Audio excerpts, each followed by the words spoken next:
जय श्री गणेश। मेरे सभी श्रोताओं को बुधवार का दिन भगवान श्री गणेश को समर्पित होता है। बुधवार का व्रत सभी स्त्री पुरुष छात्र कामकाजी या व्यापारी हर कोई कर सकते हैं। जिसकी कुंडली में बुध ग्रह कमजोर हो उन्हें बुधवार का व्रत अवश्य करना चाहिए। इससे उनके जीवन में आने वाली बाधाएं दूर होती हैं। जीवन में सुख, सौभाग्य और निरोगी जीवन प्राप्त करने, तनाव, चिंता और अशांति से मुक्ति दिलाने में बुधवार का व्रत करना महत्वपूर्ण माना जाता है। इस व्रत को करने से जीवन के सभी कष्ट और विघ्न दूर होते हैं। व्रत में कुछ नियमों का पालन अवश्य करना चाहिए। यह व्रत शुक्ल पक्ष के पहले बुधवार से शुरू किया जाता है। इस दिन सुबह स्नान करके हरे रंग का वस्त्र पहनना शुभ माना जाता है। हरे रंग की वस्तुओं का दान किया जाता है। पूजा में भगवान श्री गणेश को रोली, धूप, दीप, पुष्प, मोदक, दूर्वा, भोग अर्पित करना चाहिए। दक्षिणा भी अर्पित करना चाहिए और एक समय ही सात्विक भोजन करना चाहिए। बुधवार के व्रत रखने की शुरुआत चैत्र, वैशाख या मार्गशीर्ष महीने के शुक्ल पक्ष के पहले बुधवार से प्रारंभ करना अच्छा माना जाता है। 7, 11 या 21 बुधवार तक आप अपनी इच्छा और श्रद्धा के अनुसार व्रत रह सकते हैं। व्रत करने से भगवान गणेश प्रसन्न होते हैं और व्रत रखने वाले की सभी मनोकामनाओं को पूरा करते हैं और निरोगी जीवन प्रदान करते हैं। अब हम कथा सुनेंगे। समतापुर नगर में मधुसूदन नामक एक व्यक्ति रहता था। वह बहुत धनवान था। मधुसूदन का विवाह बलरामपुर नगर की सुंदर लड़की संगीता से हुआ था। एक बार मधुसूदन अपनी पत्नी को लेने बुधवार के दिन बलरामपुर गया। मधुसूदन ने पत्नी के माता पिता से संगीता को विदा कराने के लिए कहा। माता पिता बोले, बेटा आज बुधवार है, बुधवार को किसी भी शुभ कार्य के लिए यात्रा नहीं करते। लेकिन मधुसूदन नहीं माना। वह अपनी जिद पर अड़ा रहा। उसने ऐसी शुभ अशुभ की बातों को ना मानने की बात कही। तब संगीता के माता पिता ने उन्हें विदा कर दिया। दोनों ने बैलगाड़ी से यात्रा प्रारंभ की। 2 कोस की यात्रा के बाद उसकी गाड़ी का एक पहिया टूट गया।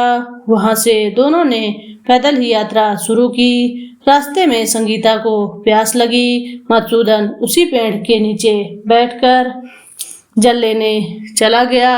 थोड़ी देर बाद जब मधुसूदन कहीं से जल लेकर वापस आया तो वह बुरी तरह हैरान हो उठा, क्योंकि उसकी पत्नी के पास उसकी शक्ल सूरत का एक दूसरा व्यक्ति बैठा था। संगीता भी मधुसूदन को देखकर हैरान रह गई। वह दोनों में कोई अंतर नहीं कर पा रही थी।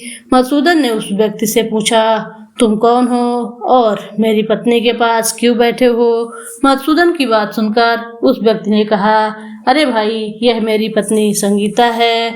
मैं अपनी पत्नी को ससुराल से विदा करा कर लाया हूँ। लेकिन तुम कौन हो जो मुझसे ऐसा प्रश्न पूछ रहे हो? मधुसूदन ने कहा, तुम जरूर कोई चोर या ठग हो। यह मेरी पत्नी संगीता है।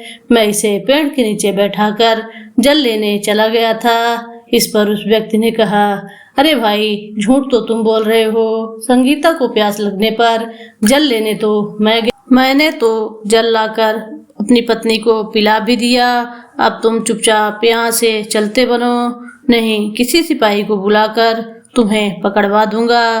दोनों एक दूसरे से लड़ने लगे। उन्हें लड़ते देख बहुत से लोग वहां एकत्र हो गए।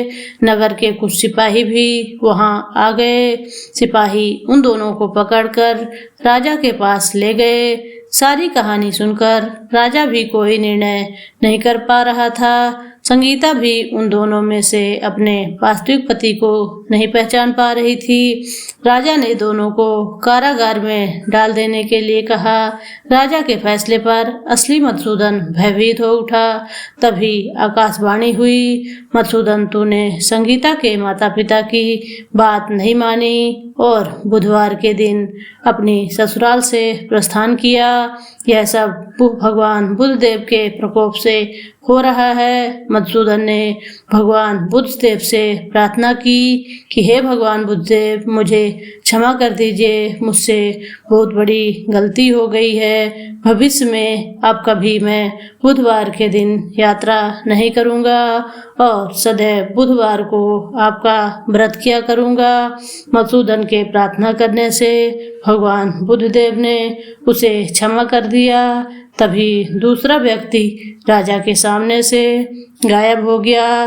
राजा और दूसरे लोग इस चमत्कार को देखकर हैरान हो गए। भगवान बुद्धदेव की इस अनुकंपा से राजा ने मधुसूदन और उसकी पत्नी को सम्मान पूर्वक विदा किया।